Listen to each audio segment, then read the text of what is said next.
So we should be getting people joining us online as well as the people in the room. Lovely to see the people in the room from my office here. You're making me very jealous of being at a conference, I have to say. So I hope you've been enjoying the day there, and we'll spend this last bit of the afternoon together.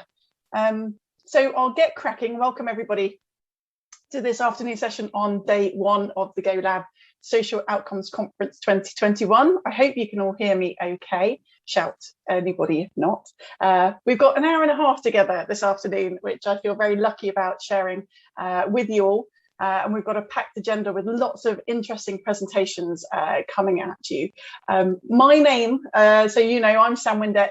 I'm a Deputy Director at the Learning and Work Institute, which is a policy research and development organisation dedicated to lifelong learning, full employment and inclusion. But the reason I think Ian has asked me here today is that I've previously worked in other organisations, non-state actors like charities, membership bodies, and I've seen government's relationship with non-state actors from, my goodness, a variety of angles. So I'm looking forward to this discussion very much. The context being, for our time together this afternoon, governments around the world, they've been supported by non-state actors to provide public services, and whether businesses or civil society organisations, that level of collaboration between government and non-state actors really does vary between context and between sector. So how should relations be managed between government and non-state actors? And the question that we're posing this afternoon is what factors affect these relationships? We're going to be looking at a number of themes in that. So the factors that we should be addressing, from trust to value systems, divisions, incentives, and efficiency. So if you can keep those themes in mind, we'll be covering a lot of ground with the presentations that you'll be seeing. And I hope they'll be inspiring you to ask questions and to put your own thoughts forward. So I'm really hoping that I'll see lots of questions from everybody and that sparks a lot of thoughts from you. We'll be taking questions after all the presentations. A little bit of housekeeping first. If you're joining us in person in the room, you can still join the Zoom to put your questions to the panelists, but please keep your speakers muted. We'll stop at that Q&A section and take questions from people in the room and online. So please do put your thinking caps on and send those in. Do use the Zoom chat to share your thoughts, but make sure we can see your name and organisation. So that would be great. And if you can give us a context of which you're sort of sending in your questions. So you might be sending it from a different country or a different government context. So it'd be great to know your name, organisation, and maybe that context that you're asking your question in. All sessions are being recorded. This one's being recorded right now and will be shared on the Go Lab website. And the question that everybody seems to ask at conferences is the programme slides and Zoom link will all be made available. So you can look at those at your leisure, but hopefully you're engaging with them in this session. I'm sure you'll have lots of interesting things to ask. So I'm not going to take up any more time than's needed so that we have plenty of time for your questions and thoughts and for the panelists themselves. So the first speaker we're going to hear from today is actually Ian Taylor, who's in the room. He's researcher and policy associate at the Go Lab. And he's going to be talking about responsible business and the challenges on responsible business. So Ian, do you want to take it away first? Yeah, sure thing. So I'm just going to warm us up with a quick 5-minute gamble through an introductory report that I wrote on responsible business. So if you can move on to the next slide. We've been looking at responsible business at the School of Government, and we've been getting involved in it. And so this is available on our website. If you'd like to go and have a look at it, I'd encourage you to. So responsible business, I know almost everybody knows what it means, but just in case, is where a responsible business is where a company tries to have a positive impact on society. And I think from looking at the research, it looks like the best way to achieve that is to partner with the state. It is certainly a way to do it, and I think it is a way to be very effective. And governments can facilitate the value that responsible business can deliver by partnering with them. So next slide, please. So this is a little quote from my report. So since fundamentally businesses are a way of organizing the efforts of people to produce and distribute goods and services as efficiently as possible, it is proper that all stakeholders in society constantly consider how to maximize that efficiency. So I think it's useful that we should all be thinking proactively about how we can organize the system. So next slide, please. So since we're thinking about how to organize to utilize resources most efficiently, obviously, I think it's pretty wide consensus that free market economics is the way to achieve that, and bears out Adam Smith's assertion that profit maximizing firms in markets benefit all of society. But of course, many thinkers, such as the keynote speaker today, Joseph Stiglitz, have asserted that markets are almost never fully efficient. And that necessitates government intervention to correct those failures. And I think responsible business can be a way government can intervene to correct failures. So next slide, please. So we're in a new epoch for responsible business. It's not a new idea. It's been around since the 19th century, but right now there's a lot of momentum behind it. And I think it's generally considered that this announcement by the Business Roundtable in America of over 180 major US firms, they made an announcement where they asserted that business should have a purpose and that they should serve a wider group of stakeholders than just their shareholders. So next slide, please. And it's driven by investor demand and customer demand. I mean, we're all aware of it. It's quite fundamental, but UK numbers there, 70% in the 2019 survey wanted their investments to avoid harm and do good for people and planet. 74% of consumers back in 2003 on an Ipsos Mori survey. So the drive is there for businesses. They should be doing it. It's good for them to do it, and it can be good for society. So government can be there to shape it. So next slide, please. Nigel. In terms of the potential, I quite like this number because it's from 1 year, from one company, and only in one area of CSR as well. They define it as CSR, IBM's spend in 2019 just on educational corporate social responsibility. So if you extrapolate that out, the potential is massive. Next slide, please. So government has a role, definitely, in this area. Empirical evidence indicates that regulatory threat can drive positive action from businesses. And it's also theorized that government action can mitigate the power imbalances between actors. When big business gets involved in local partnerships, especially, government can be there to help mitigate that power imbalance. Next slide, please. Yeah, but there's a problem, the threat to efficiency. If we ask businesses to focus on stakeholders, there's loads of them. This is an illustration of the general stakeholders of a large business. And so you can see they're getting pulled in lots of directions. So that requires a lot of thought to manage that properly. Next slide, please. So education, I thought, was a good one to zoom in on. You've got the educational spend there from IBM as well. But it's a kind of common sense one for business. The New Deal economist J.K. Galbraith identified back in the 1940s, and he didn't change his opinion in reissues of the book all the way through the 20th century, that the market free flow of capital allocation operates inefficiently in relation to education. The state basically takes over most of the responsibility for education, especially early education. But government action to help businesses get involved in allocating capital to education is a way that we can remove that impediment and improve long-term efficiency. Paul Collier has identified international examples where this works much better, Switzerland and Germany, for example. Next slide, please.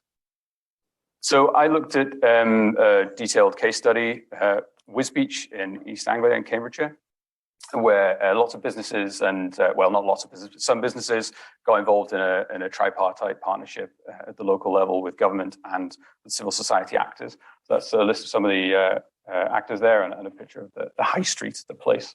Next slide, please. So in this, it was mainly driven by Anglian Water. They were the most strongly active in that partnership. They got involved in education. They worked with local government in order to do that, but they're actually a bit of a unique business. They employ full-time teachers. So they're an example of a sophisticated business that's already in a good position to do this, but then that makes them a good one to actually learn from.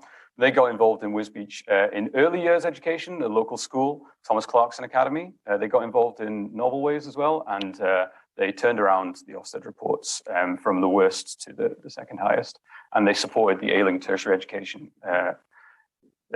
provision in the area by saving a college and introducing apprenticeship schemes. So next slide, please.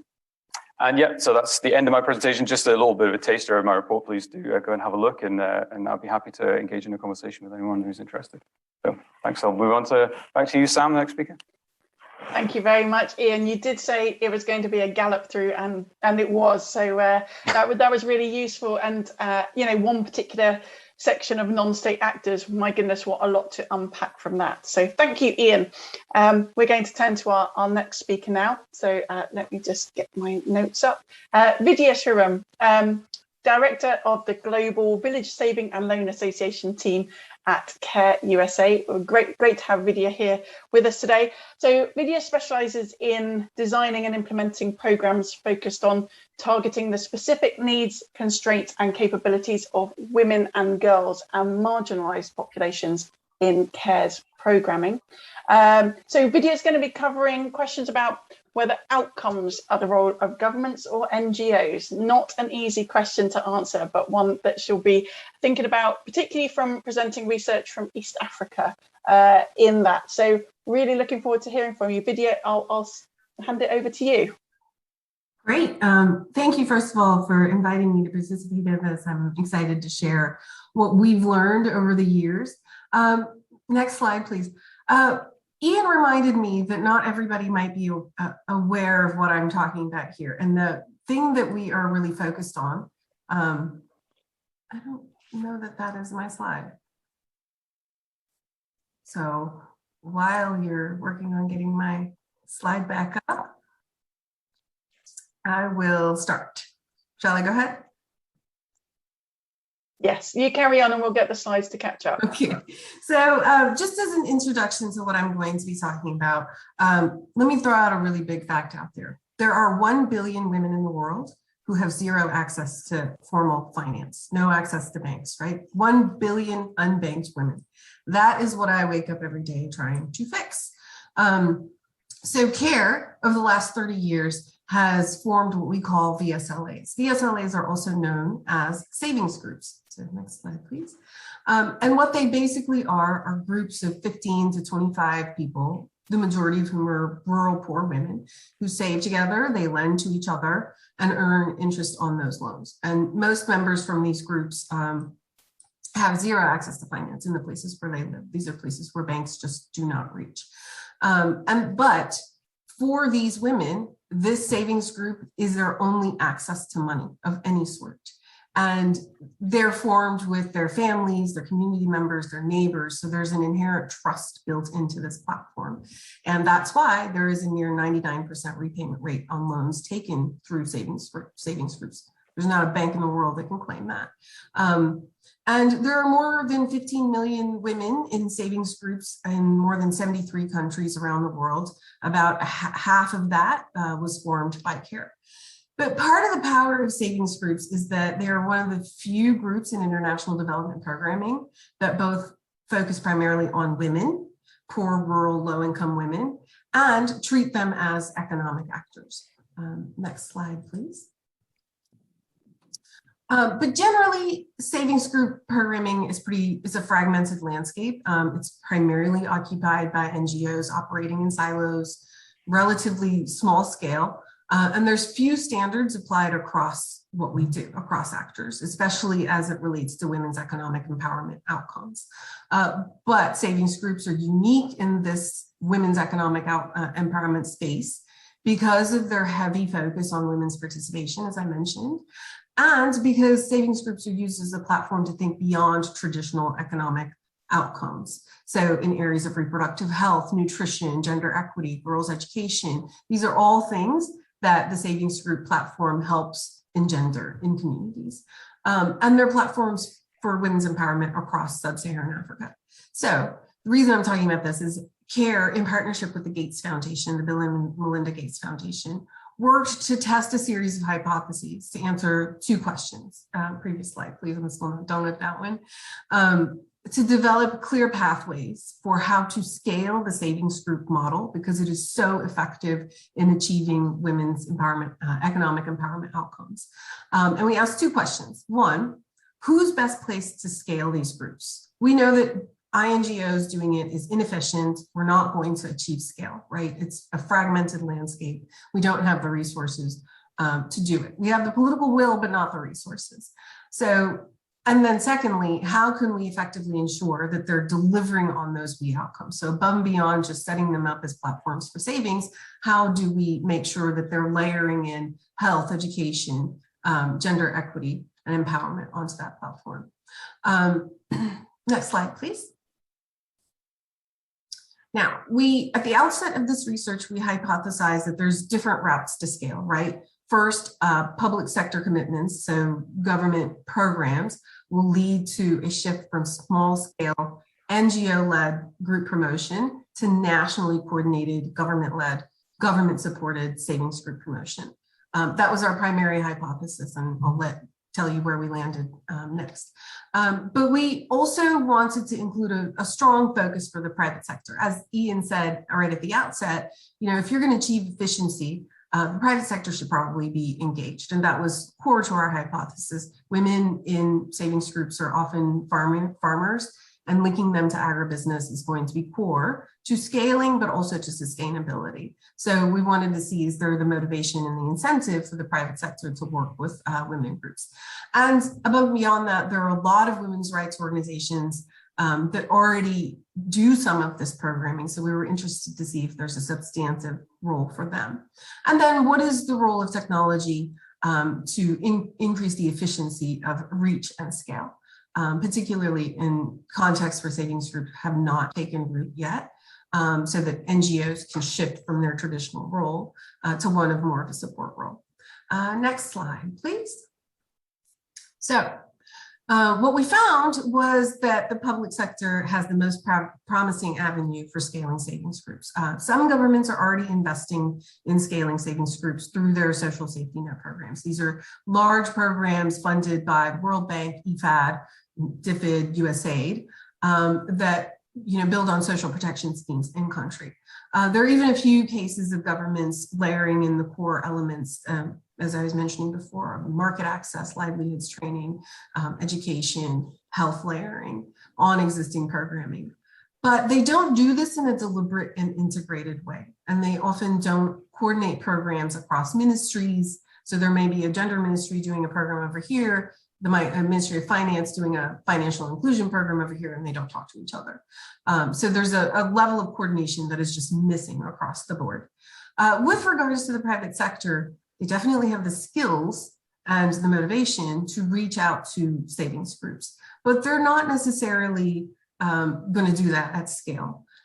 With the private sector, even if they have the resources, they often lack the incentives unless there are explicit mandates from government to embed the concerns of women, poor rural women who are unbanked within their supply chains and value chains. For the most part, we did not see real appetite for that among the private sector. But if you create a group, the private sector is interested in linking to that group. Women's rights organizations also don't have the resources to scale savings groups. So while they have the motivation in terms of the mission, the core vision of what a savings group does towards engendering women's empowerment, they don't have the resources to do it at scale. Next slide, please. So when we're talking about how a non-state actor like CARE would support the formation of savings groups through the government, investing in governments we see as the most promising path forward for creating these groups at scale. And to varying degrees, governments in East Africa have already done some of this. There's programs like the Productive Safety Net program in Ethiopia, the NUSEF program in Uganda, KSIP in Kenya. These are large social protection programs that have an explicit mandate to work with savings groups. But these programs also rely on investments from the World Bank and bilaterals. So our role as CARE or any NGO forming savings groups is to provide technical assistance on how to layer new elements onto savings groups. This is a critical role for us, and providing this technical assistance will ensure that the concerns of rural and poor women are core to what we do going forward. The other thing that organizations like CARE are uniquely positioned to do is because we've been doing this in countries for decades, we already have established relationships with stakeholders across the board, right? In a way that there's trust in our mission in a way that working directly with government may not have. So convening those stakeholders, whether they're private sector, local governments, other NGOs, is critical to helping create a defragmented ecosystem where savings groups can thrive.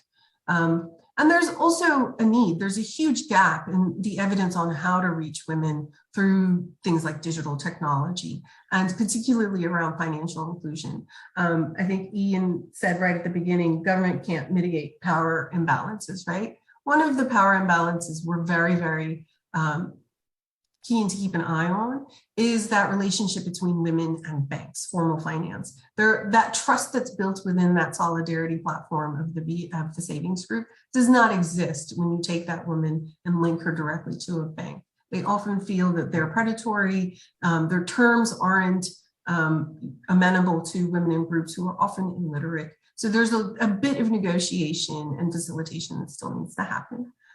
Last slide, please. So our research did find that public sector commitments in East Africa are the most promising path forward, right? But what we need to do is to first identify the governments that even have a basic desire to work with savings groups. So that's why we're focusing so heavily on these social protection schemes. Where there is an existing policy or a mandate to work with women in groups, we can then help turn that policy into implementation practice. Organizations like CARE have been doing this for decades. We have the expertise to know what women need and how to reach them where they are. But there needs to be an agenda at the national level that's really focused on targeting women in groups and that has an anchor program. Like I said, in Uganda, Ethiopia, and Kenya, there's this anchor program that is funded and that has a mandate to work with groups. That we can do. If no such anchor program exists, it's very hard for an organization like CARE to then say to the government, you should prioritize your investments in this direction. That's a longer trajectory and requires the level of advocacy that I don't know that we can engage in alone.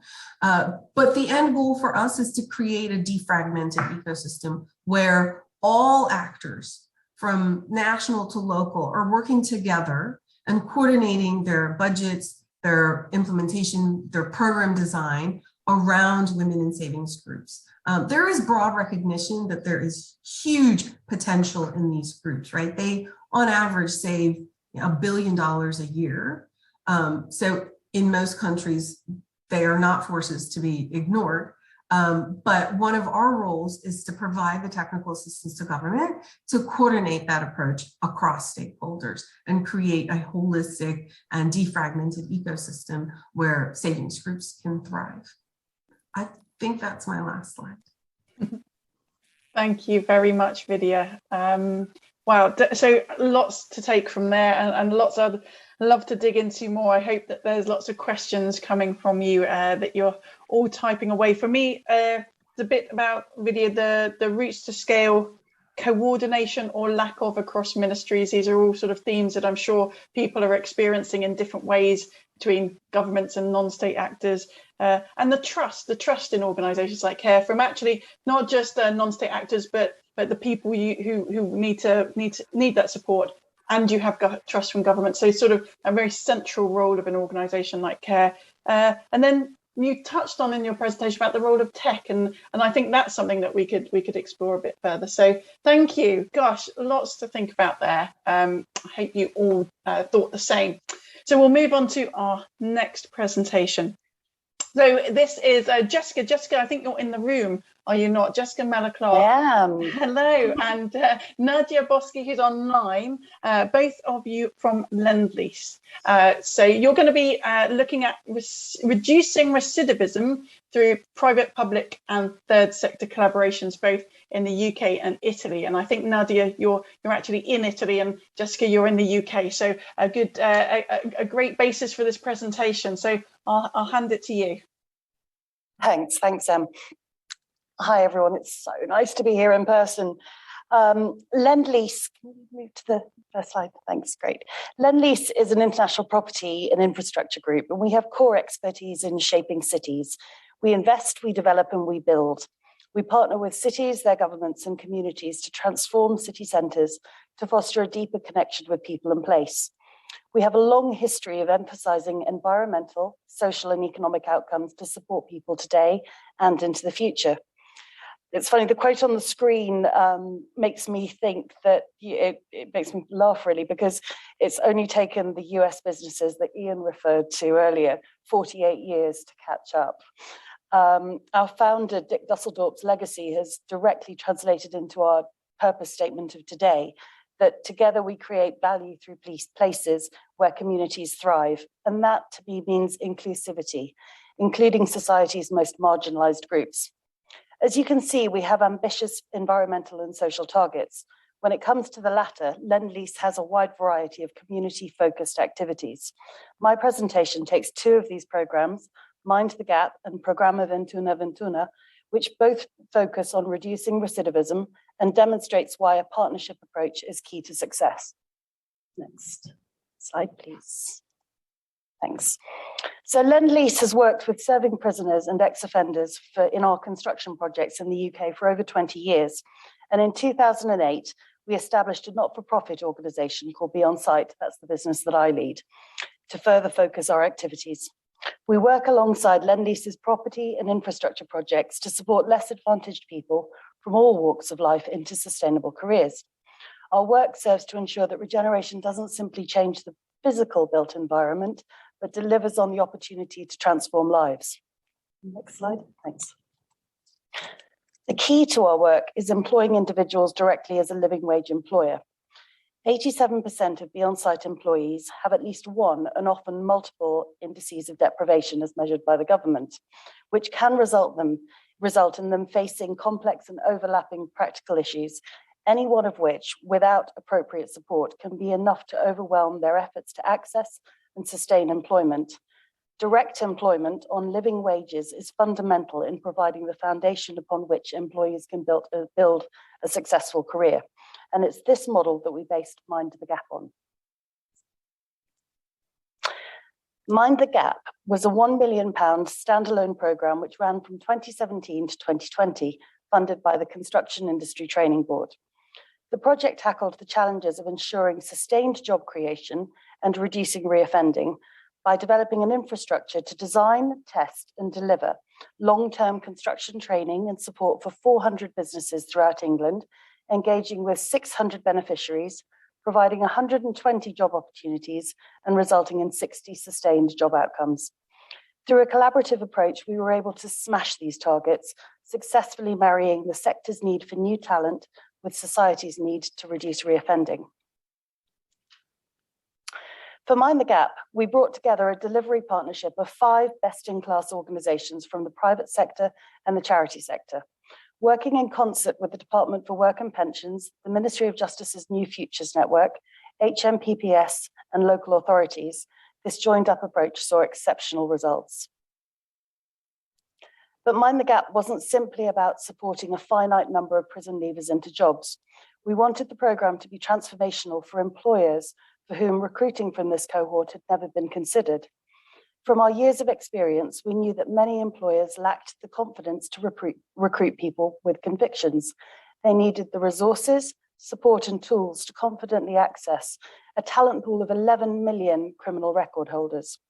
One of the key outputs of the project was the creation of user-friendly practical guidance on recruiting safely and fairly for the sector. We also worked in partnership with the DWP to design 5 guides specifically written and published for Job Centre Plus to help work coaches in supporting this cohort, as well as providing guidance to advisors on both national and regional internal DWP teleconferences. Oh, I think we've gone one. Oh. Not sure what's happened there. Anyway, we'll crack on. Mind the Gap met or exceeded all of our project targets. Successful custody and community events led to tangible job offers for our cohort. As an example, a single community event saw 10 women released on temporary licence for the day from HMP East Sutton Park, 7 of whom gained employment. 22 specialised training sessions for employers were delivered, providing bespoke training and tailored support on how to navigate the complexities of the Rehabilitation of Offenders Act, and more generally, to support managers in recruiting safely and fairly. As a direct result of these sessions, this delivery is now being replicated in the social care sector, with Mind the Gap partners working directly with the Home Office and government departments to provide guidance on best practice. Building on our work in the UK, in September 2018, my colleague Nadia Boschi brought together Lend-Lease and the Italian Department of Justice to create an innovation laboratory to enhance the social inclusion of offenders in prisons in Milan. The resulting Programma 21 strives to further the sense of responsibility and the debt payback of offenders towards society, to train and provide professional skills to help offenders develop a career and reduce the risk of reoffending. The approach that underpins Programma 21 is the integration internship aimed at social inclusion that provides prisoners with the opportunity to develop work skills and to receive an allowance outside of their work, that's comparable to that of postgraduate internships, as well as bolstering their integration into life outside of prison. The beneficiaries are selected in accordance with Ministry of Justice criteria, with in-person interviews held for shortlisted candidates. The individual then starts their 6-month internship, which is renewable. The programme also includes the provision of 2 soft skills training modules provided by the Italian Ministry of Labour. These are key in ensuring an effective transition from the prison environment to that of the business in which they'll be hosted. 10 male-serving prisoners aged between 36 and 45 were placed into internships during the pilot. This first phase focused on the quality of the job on offer, combined with the flexibility of the host companies to adapt to the skills of the trainees. Of these 10, 7 continued in employment, 1 left prison, 1 continued in a new role, and 1 ended employment when the company's contract ended. Round 2 of the programme started in September 2020. That's where we went wrong. Our slides were slightly mixed up, so we can just keep going. But look, we had some really good results for Mind the Gap. So the development of Programma 21 was informed by criminal justice experts with specific indicators, monitoring, and a voluntary social clause for the supply chain, all established ahead of the scheme's start. This is very much a live project, and thus far the emphasis has been on establishing the programme framework and partnerships to guide implementation. An external valuation has demonstrated that whilst prisoners receive the most value from the project, key stakeholders such as their families, the government, and the sector in general have also benefited, thus clearly demonstrating the convergence of public and private interest in creating social value. The partnership approach that both projects has taken has created mutual responsibilities by stakeholders towards each other and a collective responsibility towards beneficiaries, thereby ensuring a focus on a shared purpose. This is the same whether the lead is the private sector, as is the case in Mind the Gap, or the state, as with Programma 21. What became clear from both is the need to have one single organisation in charge, setting the agenda, creating consensus, driving delivery, and holding all to account. A clear example can be found when Mind the Gap stakeholders were keen to work together to drive the agenda forward. However, all of them were working in small groups or in silos across their own regions. We created a stakeholder group in Birmingham in partnership with the West Midlands Combined Authority and the DWP. By the programme end, the steering group involved 20 organisations, including public, private, and third sector representatives working collaboratively across the region, providing opportunities to those with convictions. The steering group has continued long after the formal conclusion of Mind the Gap, and that's exactly the legacy that we were hoping to achieve when we first created the programme. In Italy, Programma 21 is developing from a small-scale pilot to a much broader new model of partnership, also involving a wide range of public and private actors. The joint aim is to now grow the model from the Blavatnik prison, where it was conceived, to the wider Lombardy prison system, with a view to further extension to the national prison system under the coordination of the Department of Penitentiary Administration, where a new office dedicated to job placements has already been created. Both projects manage change. Being led by the private sector gave Mind the Gap the flexibility to act and adapt quickly. Programma 21, being government-led with private sector as key partners, has the opportunity to be fundamentally culturally transformative. Significant value can be created by both approaches. UK Ministry of Justice figures. highlighted that just 27% of people entered employment on release from prison in 2015. Yet research shows time and time again that having a job, having somewhere safe to live, and family support are the three things that cut the risk of reoffending. For the prison leaver, using a whole service model means that both the candidates and the employer will benefit from bespoke advice, guidance, and support, assisting both in navigating the complexities of the criminal justice system.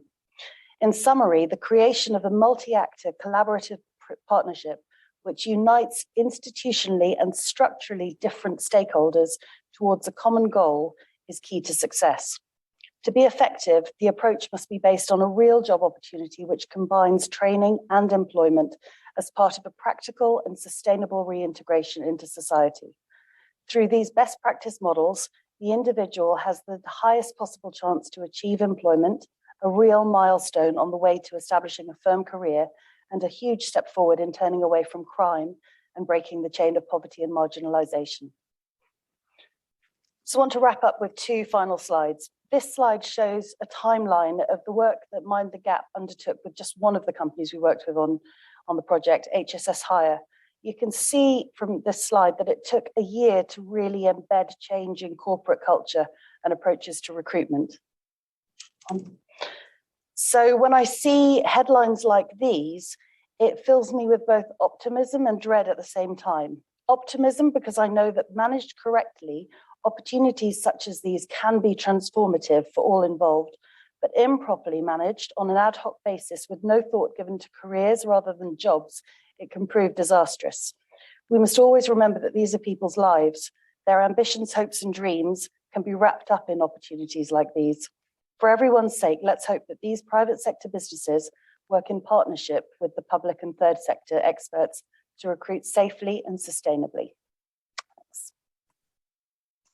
Thanks very much, Jessica. My goodness, what an important area to be working in, and some great learnings both individually within the countries, but then jointly across those different approaches, private sector and the state being the sort of primary actors in each case. And I'd love to dig into that in more detail in the questions. And do send your questions, and we'll come to them after all the presentations. So thank you, Jessica. So we'll move on to our next presentation. Our speakers are Rahul and Tarika, who are both studying for Masters in Public Policy at University College London. Now they'll be presenting a qualitative study on the uncoordinated response to COVID-19 in India. So I'm looking forward to hearing about this. Rahul, are you starting? Yeah. Thanks. Yeah. Hello, everyone. Am I audible to everyone? Yeah. Yeah. So can we move on to the next slide? Yeah.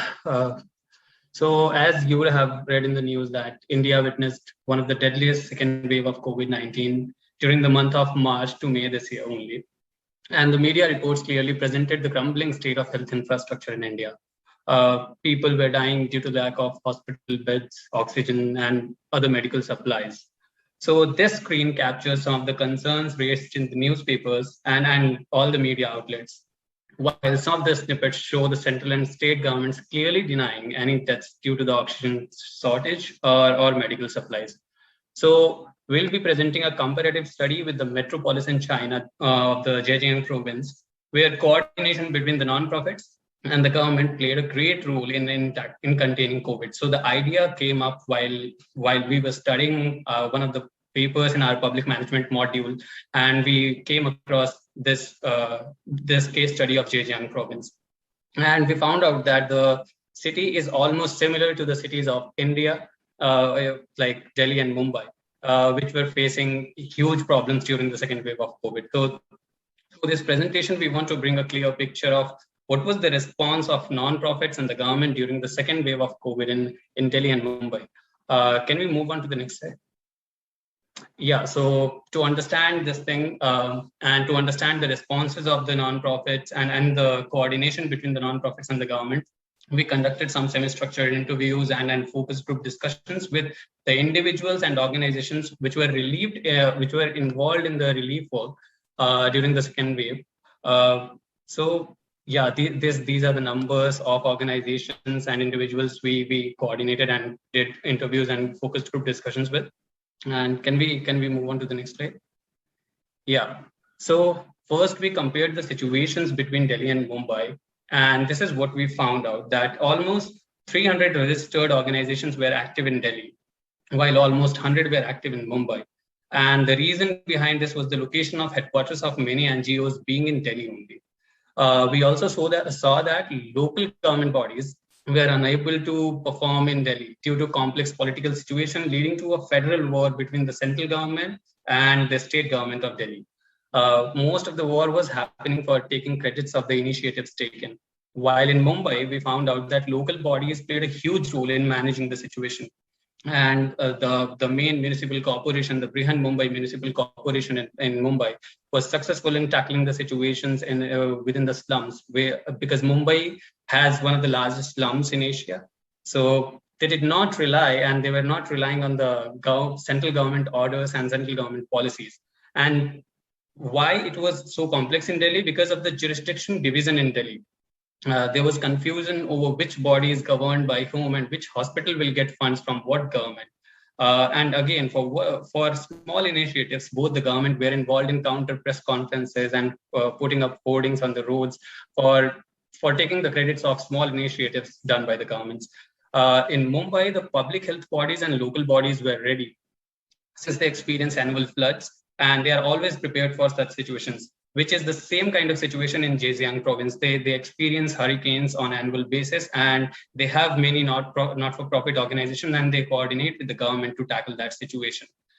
If we see on the bureaucratic side, we observe that in Delhi, bureaucrats were not acting independently, and they were confused among the line of operations and order given by the central and state government bodies.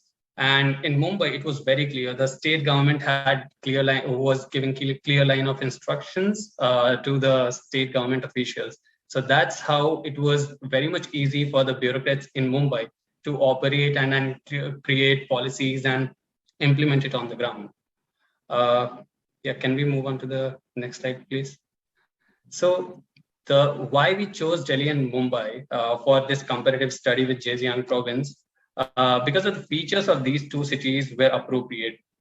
Both the cities were highly industrialized like Zhejiang, and they were having huge influx of migrant population for work. And just like Zhejiang province, Mumbai experiences floods, which creates problems for the authorities every year. So when we compare the initiatives taken by non-profit and compare it with the Zhejiang province situation, we could see that efforts of non-profits were collaborative in nature due to the support of government in Zhejiang, which was not there in Indian cities of Delhi and Mumbai.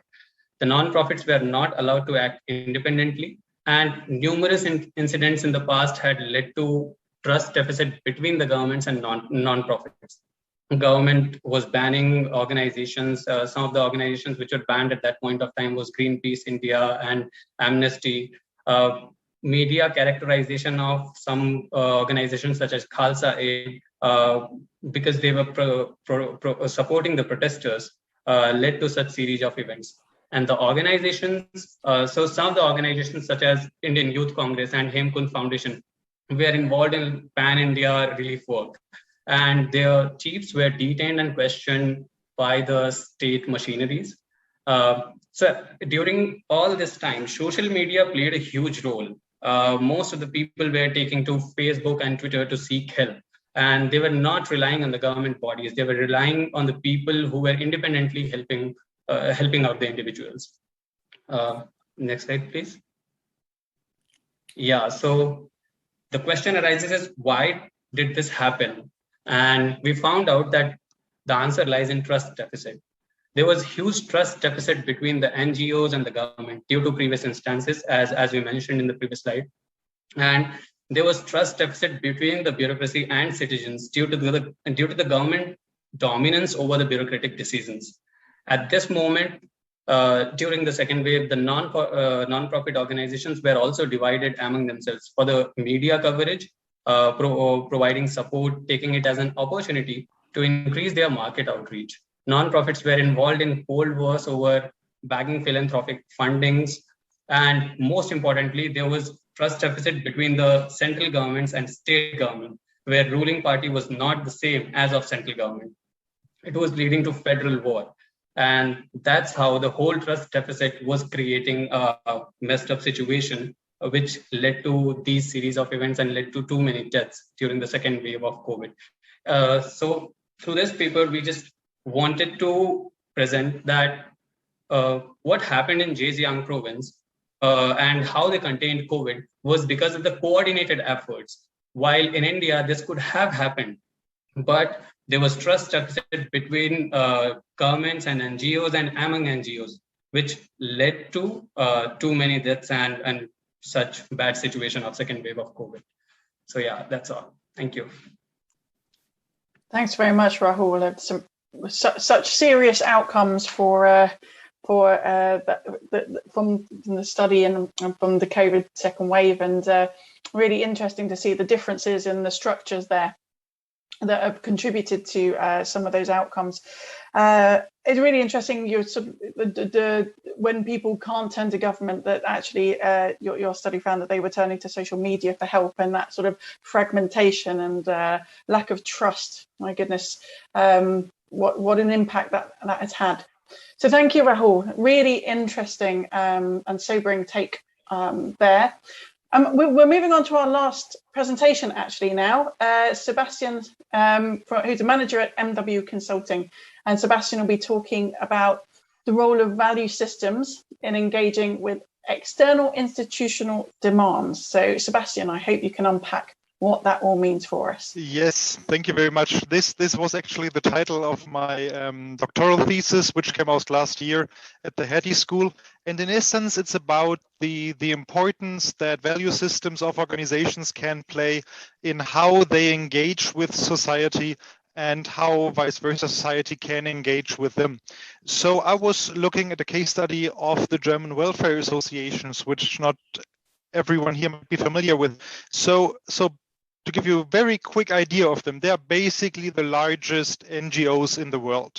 The largest one of them has about 650,000 employees. In total, there are about 2 million employees amongst these 6 welfare associations. They are hugely influential in providing welfare services in Germany in many geographical areas. They almost have a monopoly on things as childcare, elderly care, many hospitals, in total 120,000 facilities run by them of very different backgrounds, some of them for profit, many of them not. And they are proselytizing bodies. So based on their proclaimed values and based on their provision of social services, they have special legal rights, working rights. Some of their employees cannot go on strikes, for example. They can discriminate based on, or used to be able to discriminate based on religion in certain cases.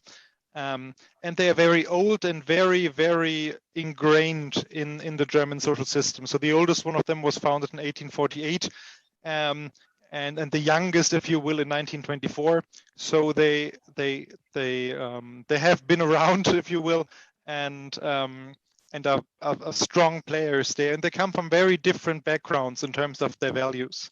The 2 I selected were, in my view, those 2 that were on the value spectrum on sort of like the furthest apart. So we have the Paritätische, which has a value system of pluralism and openness, and the Deutsche Caritas, which is very much a Catholic organization, and how they changed over time we will see later. Next slide, please. So in answering how their value systems developed over time within the organization and how that impacted how the organizations themselves engaged with changes in society, I looked at their membership magazines from 1949 to 2016. I digitalized them. And with the corpus analysis, with the dictionary I developed, I scanned and measured their value systems and certain episodes within the social sector and within German society over the time of these close to 70 years. And what's interesting here, in my view, is that this is material that was being created by the organizations themselves about them. So if in any year we can get a sense of what these organizations thought was important for them, for their surroundings. And I think this provided a very interesting and unique source of data for such a question to track this over a long time and not just relying on people's memories for what used to happen. Next slide, please.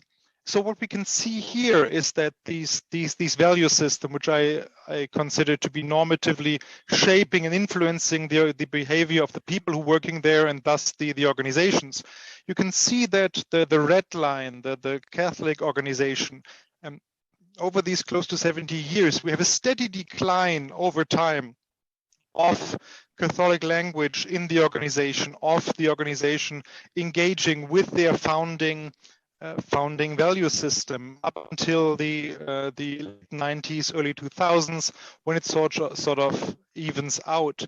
Whereas in the Paritätischer, on the blue line, you can see that there's almost no engagement with their own value system, except for a small and steady increase. So we've got these opposing trends in how these organizations engaged, or how the prevalence of their value systems within these two organizations.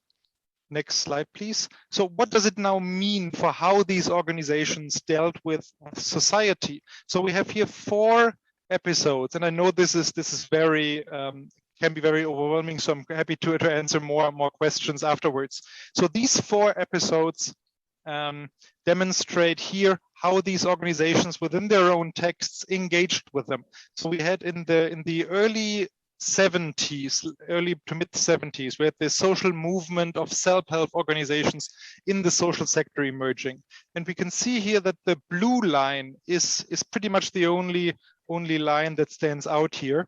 And that's was because only the open, if you will, organization engaged with this issue, whereas the Catholic organization did almost not.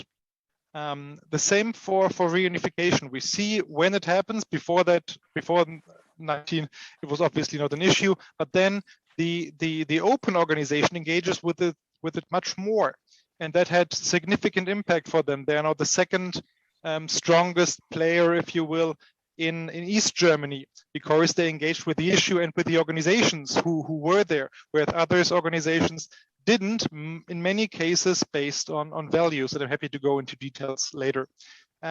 Privatization is an area that stands out because this brings me to a later point about the issue of regulatory changes, because this is an instance where the organizations were legally forced to change. What does that mean? Before the 1990s, mid to late 1990s, the market protection was very strong. They had basically a monopoly of providing services there, and you can see that the issues of efficiency and economics was always sort of prevalent there. But when the legal changes in the early 1990s comes, they all have to engage with it. It becomes a much stronger issue. So we can see that forcing organizations who might be unwilling to change with the regulatory changes can work much stronger, have kind of stronger implications for the organization than relying on self-governance. Social innovation here now is very interesting, because here we can see that interestingly the Catholic organization engages with it much stronger, which is counterintuitive if you think that they have been opposed to some of the other trends, and the value systems didn't help them engage with issues such as self-help and reunification. But here the organizations, especially in the later years, when the engagement becomes really strong, here we come at a point where the prevalence of their own value system has declined to a level where it doesn't become a factor for them not to engage with something outside their organization. So once an opposing value system, which can hinder an organization to engage with certain trends and topics around them, decreases to a certain level, the organization can engage with that. That is sort of the takeaway we can see from an issue such as social innovation. I'm looking at the clock, so last slide, please. Thank you. So these organizations are at this interstate between market, governance, and social society. Government, because they are very well positioned and engaged with social policy in Germany, although they have been always very careful and strongly opposed to being part of that, due to their emphasis on being free welfare providers outside of that. At the same time, they're only starting now to see themselves as part of a market that has been a long process since privatization for them now to frame themselves in that way, because they've only mostly seen themselves as part of the third sector and of being part of society, which is interesting then if you consider that value systems have in many cases prevented them from engaging with some of these trends that were happening in society. And what we have seen is that both internal changes, such as decreasing reliance on values that disconnect you from society, can help you be more engaging with them, but also that regulatory changes can have a strong impact on such an organization and sort of push you stronger to engage with that and push you out of your comfort zone to get involved, to get back into society which you claim to represent, and which in many cases you're probably great at representing, but to go out there in areas where you in a way have a social market failure for organizations to have a blind spot or not go in there unless being pushed there. Thank you. Fantastic. Thank you, Sebastian. Wow. So a completely different perspective and some really useful insights there from Germany. Looking at, for me, taking away that sort of from a non-state actor's perspective, what drives them to act or to engage in society and driven by their values, also what impacts them externally, so privatization, engaging in the market, being seen as part of the market. Fascinating. Thank you, Sebastian. So those are all of the presentations. My goodness, what a myriad of information. I feel like my head is full of useful insights and information, and hopefully in the questions we can start drawing those threads together. We do have two more sort of commentators as such, not presenters, but commentators and contributors who are joining us today, and we're really lucky to have with us. One, Rama Iyer, and the other, Kate Stedman. I'll do a little bit of an introduction, but hopefully Rama and Kate can also talk about their perspectives on some of this and maybe pose their first question. So Rama, Director General Board Member at WPP India CSR Foundation. So we're lucky to have a CSR expert here, and she's an advisory panel member to the World CSR Congress, as well as partnering with state level governments on evaluating, developing information on education, communication materials for interventions on health, hygiene, gender, nutrition and skills development. So can't wait to get Rama's thoughts. And I'll just introduce Kate as well before they both jump in. Kate is Group Strategy and Communications Director for Serco Group PLC, and sits on the Global Group Executive Committee, as well as being a director of the Serco Institute, which is helping governments to develop that next generation of public services. So Kate will have done a lot of thinking about these issues over the years. She's worked in public policy development and public service delivery for the last 15 years in a variety of roles. So great experience right across politics and the public sector in various fields, related, some of them to some justice and home affairs and prison and probation, to some of the topics that our presenters have talked about. So if I turn to you first, Rama, and do you want to give some thoughts? And then Kate, do you want to follow on when Rama's given some thoughts? Thank you. Thanks, Sam. Firstly, it's lovely to be here. It's also so nice to see so many people in person. I'm almost envious because we're still doing everything online. I think some great papers, lots to take in. If I want to start this, I want to start with a question to Rahul and Tarika. So I was able to go through your entire paper. So firstly, very exhaustive. And I think I would agree with you in terms of saying it was both a systems and sort of systemic failure in terms of the government's response. Just one sort of question or comment is, if you're really looking at it in terms of comparing two countries, both in terms of the approach to COVID, and both in terms of how they would have responded, China is really sort of a unitary country where the government has absolutely sweeping powers, both in terms of legislation and implementation. And if you sort of compare it with India, which is one of the largest functioning democracies, and also, like you mentioned, it's a federal state. And I think what compounds the whole thing is that health is a state matter. And in both the states that we talked about, which is Maharashtra and Delhi, the government which is really functioning are non-central governments. They're opposition governments which are in power. So given how diverse both the systems are across the country, do you really think it would be practical for India to sort of adopt the China system, even if they wanted to? And would it be practical? I mean, would it even be possible to implement it the way you've suggested they could, even if they wished they could? Yeah, let's tackle that question first, and then Kate, I'll come over to you afterwards. Go on, Rahul. Okay. Should I answer that? Yeah, go ahead. Thank you, Rama, for your question. Firstly, just to clarify, we don't, in our paper, do not imply that India needs to blindly adopt what happened in China.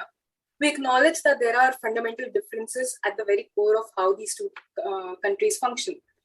But what was interesting for us to note was the kind of approach that was taken in both these countries, the distinction therein.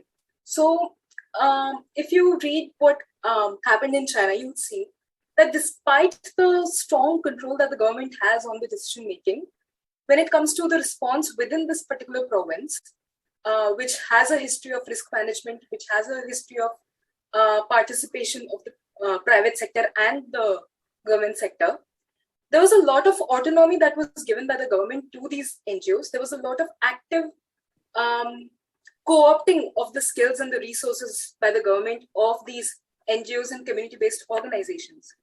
Whereas when you see in India, while understandably there is a complex dichotomy in the federal relations, there is the political structure is way more complex.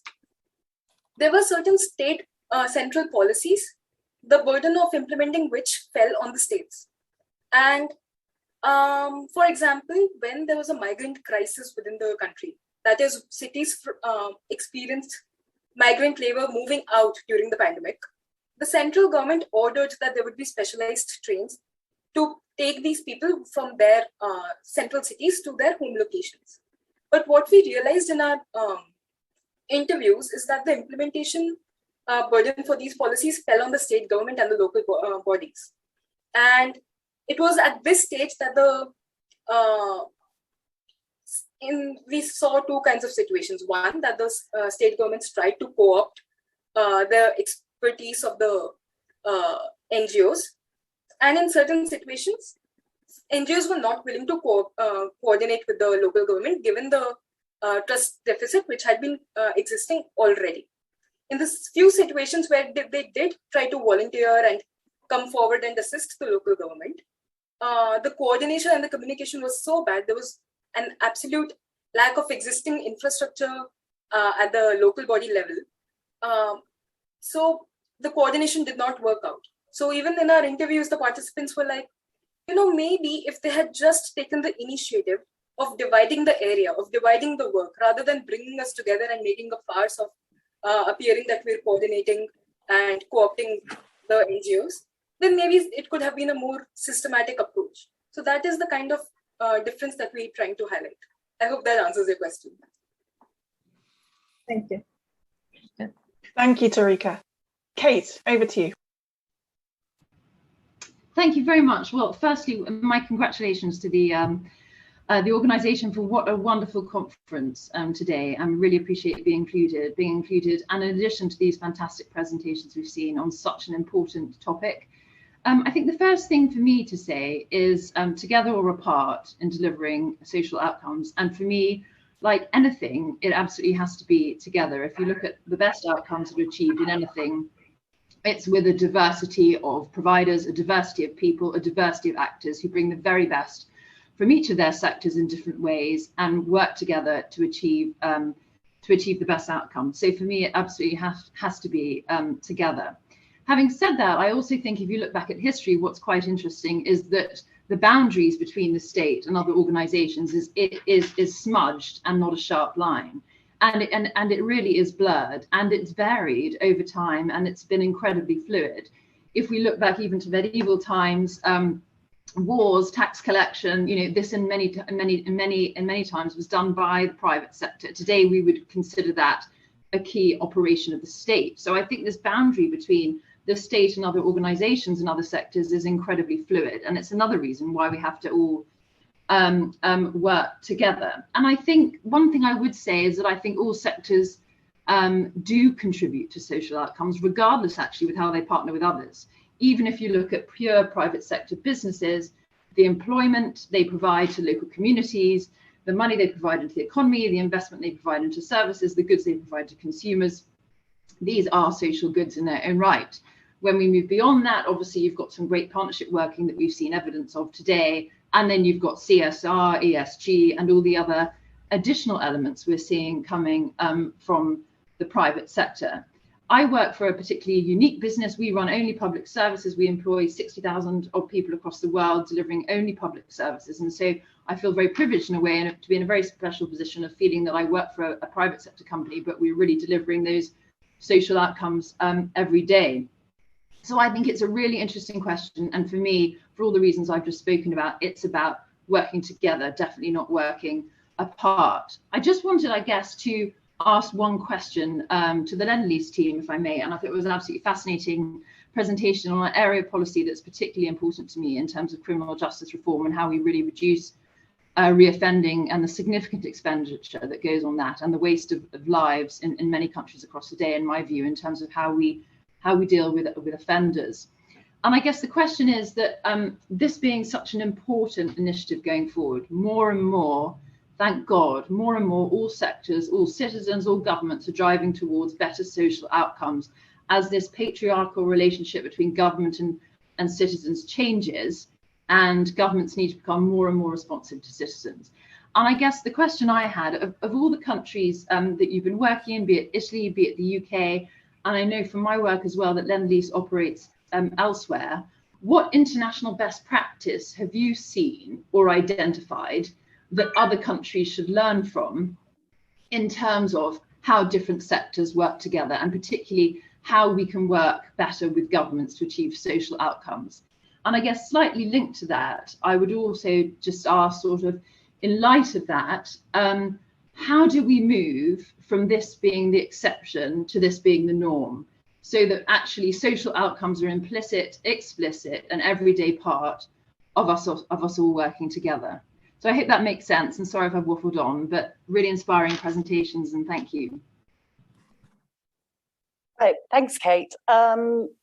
It does absolutely make sense, and I think in terms of making this business as usual, government has a massive role to play in when it's contracting. Put it in the bids, put it in the contracts. Get companies and get business to say what they're going to do, to make a commitment and then to hold them to that commitment. Put financial clauses in, put penalties in. If you don't meet these targets, you lose X%. Yet that's the way that you start to really affect change on a kind of very pragmatic level, because that's where it hits a business and on the bottom line. So I think it's quite brutal, it's quite harsh, but I think that's actually what needs to happen if we want to see complete wholesale change. I do think that the UK is very good in terms of looking at different options, at looking at what might work, at testing things, at trying things. Like you, I see this blurring of lines between business, government, and the third sector, which I can only think is a really good thing. We have to be working together. The point is, we're all working to the same aim in terms of wanting to have healthy and intertwined communities that are thriving. And if these three sectors work in silos, work in isolation, we're all going to be going along on different paths. And we're not going to see that change that by working together we really can affect, if that makes sense.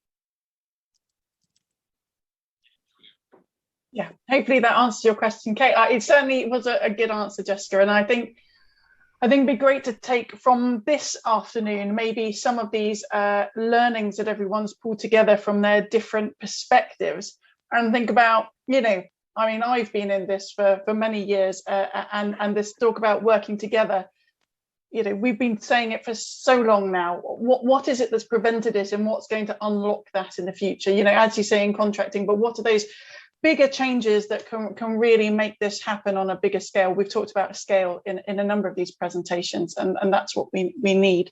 There's been some interesting conversations going on in the chat. Thank you, people who've been contributing. Wanted to maybe bring them into the sort of main room discussion now. So, Vidya, after your presentation, there was a bit of a chat going on, and from Nigel and Rana in particular, sort of quite surprised that the private sector hasn't got more involved in the work that's been going on with the 1 million unbanked women that you were talking about. And I just wondered if you could sort of extrapolate a little bit further on why you think that's been the case and why the private sector hasn't jumped in a bigger way. Yeah. So just to ground this, who we're talking about, the women we're talking about are women who live on less than $1.50 a day, right? They're living at poverty level. And the reason we engage with them is to help lift them out of poverty. The private sector, in my experience at CARE, over the last 15 years, doesn't really see them as economic actors. There is a job for us to do to make that case, to talk about the value of these women as engines of the economy, but we're not getting anywhere with that conversation, if I'm being perfectly honest. It's often just, well, what's the bottom line? The bottom line takes decades to achieve. And I don't know that I have that kind of time and patience. And so what I would rather do is to work through government to incentivize the private sector, right? Rather than us doing it bottom up, do it top down. The private sector seems to respond to policies and mandates. And if they're incentivized to work with, what people pejoratively call the bottom billion, then they will. But that incentive isn't there now. It's easier and cheaper for them to work with SMEs, MSMEs, rather than women who don't have the literacy, the access to money, or even the power within their own households to be able to make decisions. That's a longer process of change. And I get it. If I was the private sector, I'd say, well, that's not going to really influence my bottom line now. But if you take the long range view, it certainly can in the future. Yeah. Useful insights on that, and sort of where the push comes from, and who responds to what, I think, in that case. There's been another conversation that's been going on. So anyone not on the chat, do have a look at when you can about some of these conversations. Now, Philip Talbot was raised a question about the motivations of the private sector. So that follows on from that last discussion. Is what we're seeing a sort of maturing of CSR, sort of through looking at return on investment for the private sector, or that maybe the personal drivers of people senior in the business? This is my interpretation of your question, Philip. Do tell me if I get this wrong. But a slight caveat or concern there about actually then who has control. And I think that's really interesting in all of these presentations about relationships between the different actors. Who has control? If private sector, so Philip asked this question, if the private sector is in more control in that relationship, could that have actually a negative impact on other non-state actors like the voluntary sector? So that's a particular sort of thinking about other non-state actors and what the impact could be. I wanted to come to you. Actually, Ian, you said you weren't going to respond to questions, but Ian, I wanted to come to you, and then Jessica, and then Vidya. I wouldn't mind your perspectives on sort of that relationship and whether it can have adverse impacts or not, depending on who's in control. Ian. Yeah, well, thanks for that. Yeah, I mean, control, it's a big issue. And I do think when it comes to responsible business as a topic, we need to think about it in conjunction with adequate resourcing of public services through taxation as well. I think it's definitely it's a dual track consideration. Taxes probably need to go up, and there seems to be quite a wide acknowledgement of that. But there's also lots of value that business can inject, and that's what I was trying to get across in my presentation, is that there's efficiency to be had through managing and leveraging the desire within business to improve social outcomes and have more of a positive impact on society. So I think control should be less of an issue, as long as you think about it in that it's not either or, it's both. And when it comes to local partnerships, of course, the businesses are embedded. So Wisbeach is an example of a tripartite partnership. It's the private sector and the public sector and civil society all working together. And that really helps to come with a unified objectives. It's not just the fiat whim of a big business imposing its desire on the community. Right, thanks. So similar as Kate was saying, sort of it's about together. It has to be together. That very big message. Jessica, just wanted to come to you from Lend-Lease's perspective on sort of that control question. You said obviously in the UK, in the work that you've been doing, the private sector took that lead, took that initiative. And what you think about maybe from your work in the West Midlands about the impact on other non-state actors and how you can sort of mitigate any adverse consequences for others. I think I completely agree with Ian. It's about control is important in terms of setting the tone and holding people to account. It's not necessarily about telling people what it is they must do, because that's where I think the relationship between the private sector and the experts from the third sector is really crucial, because they're the ones that know their stakeholders. They're the ones that know what it is that needs to be done. So it's about just making sure that they have the space to get on and do and act in a way that is going to be beneficial to the widest possible group. And so I would say it's control for me might not be the right word. It might be facilitation. But when we're regenerating an area, we are in a city centre for not just for a year or two. We're there for 20, 30, 40 years. So it's not about us and the community. We want to be the community. We are part of the community. And that takes time. It takes time to build trust. It takes time to get under the skin of the place that we're in, because it's not about, it's not about us coming in and dictating what must happen. It's about us really understanding and learning from those people. And it comes back to people that are there. What do they need? What are their hopes and dreams? And how can we best help them fulfill them? Just to chip in there, actually, Anglian Water emphasised that it's important to come to a place without an agenda, without a plan, so that you can effectively listen. I think that really underlines what you were saying there. Sam, could I ask if we can see if anyone in the audience here has any questions? Because obviously, most people have got their laptops open and are contributing to the chat, but some people might not be online as well. So just wondering if anyone's got a question here in the room for any of the presenters, or Kate or Rama. No, okay. Well, we can go back to the chat. But, oh no, there we go. There's one over there. Now we're fortunate enough that you can be heard. So there's microphones everywhere, so no need for a microphone to come to you. Thank you.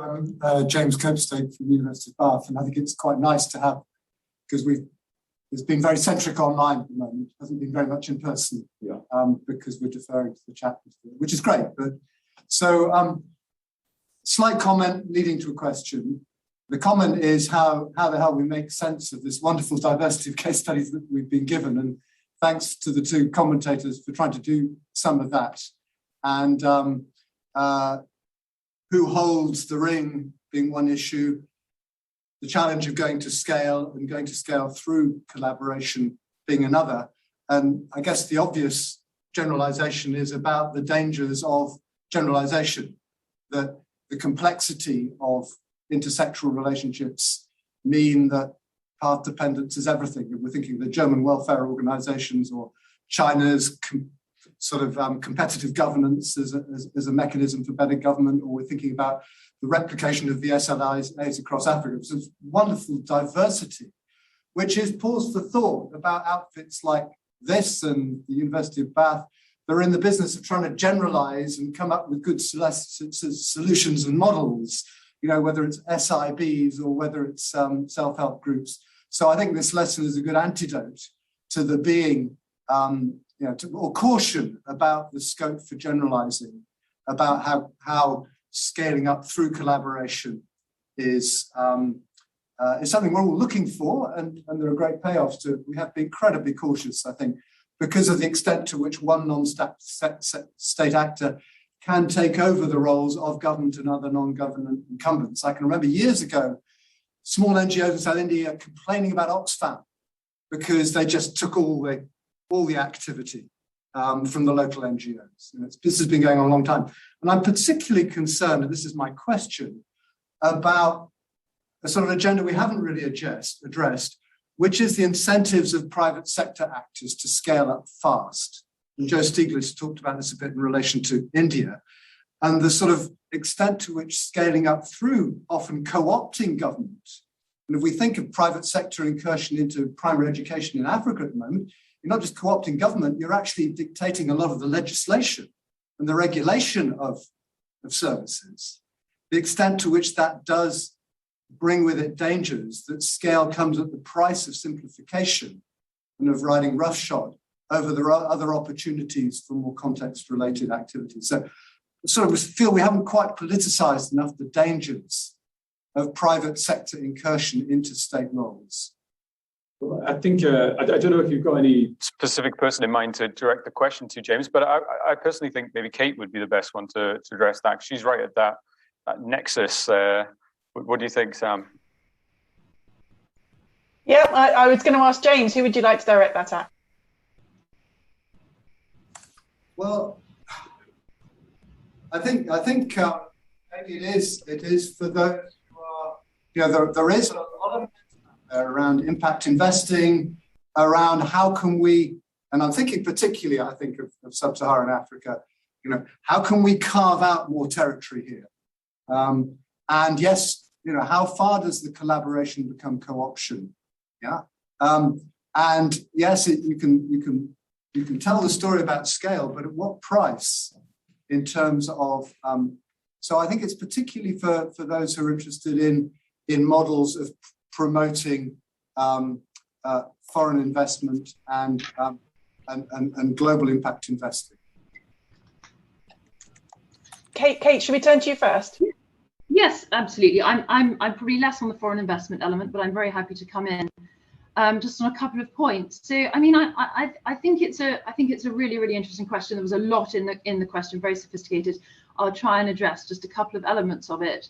I mean, I think for me, it's an interesting use of language, and I think we would be careful with language. So the first thing I'd say is that for me, the boundaries between the private sector and the government are mainly around policy making rather than policy delivery.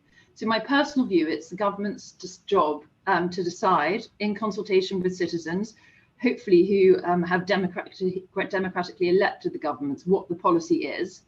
The government then, however, can decide who delivers that. And I think it's very appropriate that the private sector should be able to be competing to be one of the types of organizations delivering services. So I think for me, it's that difference between policy making versus policy delivery. I don't think it's appropriate if private sector organizations try and make policy, at least not in any major way. But again, to my point in language, I think we would be careful with the word incursion, and it could just be my interpretation, but for me, that implies a sort of hostile, negative move. Now, I confess I don't know anything about the African education situation that you're referring to. My apologies for my ignorance there. It's not a region I've actually I've worked in any major way. and maybe there's something rather negative going on there. But anywhere, certainly we work with governments, which is across 20 or 30 different countries across the world. It is at the invitation of the government, and in almost all cases, a democratically elected government. And I'm very convinced, otherwise it wouldn't be at their invitation, that we deliver really good results. Having said that, to go back to my earlier point, I don't think any one organisation or one sector has the answer. It has to be about diversity of provision, it has to be about competition, and it has to be fair and open competition, because that way everyone raises their standards, everyone raises the quality of delivery through innovation, through cost efficiency, and you get the best answer for governments. And that also plays to your question, I think, about scale, which is, yes, I agree that, you know, to have a monopolistic or anything near a monopolistic provision in any way is not a positive thing. Luckily, we don't see that in any of the Western governments where we operate, but maybe it's a danger elsewhere. I'm waffling on, so I'm going to stop. But those are just a few of my instinctive reactions to the question. Thanks so much. Thanks, Kate. And James said it was a fulsome question with many components to it, and I'm sure that actually some of the other conference sessions may go into those in more detail. I know Nigel's put some of those in the chat as well. And was there anybody else in the room, Ian, just to make sure that we do cover the room? Yeah, especially I've got to close soon, but yeah. Is there any further questions from the room? No. Well, we can continue our conversation afterwards anyway. Fantastic. And I feel like that question, James, could, you know, each of our presenters could and our contributors could have a fantastic sort of 2-hour conversation about that now, if we were all together, which, you know, does move us towards coming back to in-person meetings where we can network over a cup of coffee, or even, I don't know, are you going to have a glass of something after this, Ian? I'm not sure. But certainly there's lots more conversations to be had. At risk of doing exactly as James said, which is oversimplifying, there were some things that did come out of all the presentations about the strengths of some of the different parts of government and non-state actors. For me, some of the flexibility that non-state actors bring, the sort of direction, drive that non-state actors can bring, the specialism, so especially amongst the voluntary sector came out. And you know, some of Sebastian sort of looking at some of their drivers and values in the German welfare system. I think that there's different, and government has been said time and time again about scale. Also in Italy, the example around culture change. So government being able to drive that other change that maybe the non-state actors, you know, takes a bit more time to do. So I think my perspective is that it's not that each has a component part. Just as Kate said, it's absolutely about bringing those component parts together. It's about how you draw the effectiveness of each. I would sort of caution against when Jessica was saying about Lend-Lease sort of being in a community for 20 years. I think that's the benefit of actually non-state actors can be embedded in communities, you know, like Serco, like Kate was talking about from Serco and Lend-Lease. However, what we've seen a lot of, particularly in the UK, is when government does get involved, and government can bring that scale, as sort of Vidya was talking about, actually the programs can be quite temporary, really, in nature, in comparison to the length of time a business would be in a community or a voluntary sector organisation is in a community, particularly from my experience of the UK sort of employment and skill system. Those, you know, the longest contracts you kind of get are 5 years. Now, 5 years is quite a long time in government, you know, especially when you've got general elections coming up and things like that. But actually, these can be a little bit too temporary, and you can get some kind of, you know, change over that time. But what we're looking at, and I think what most of the presentations have really hinted towards, is a much longer, bigger scale investment over a number of years. So that to me sort of draws out there has to be change maybe in the way that government looks at this as well. It has scale, it has the ability to change culture, but you know, it needs to look at these investments in a longer term way and embed them within communities. And I guess Ian's example of WizSpeech was a good one, if that can sort of continue and to continue to grow. Thank you everybody for your presentations. Hopefully that's given you all food for thought to go off, and I hope the GoLab can help us continue this conversation after today, because as I say, there's a multiplicity of avenues that we can all go down. So big thanks to every single presenter today. I'm not going to name you all because in fact there are so many of you, but thank you all, and thanks for the contributors both on chat and in the room. Thanks everybody. I hope you've had a good afternoon. Take care. Bye-bye. That's great. Thank you.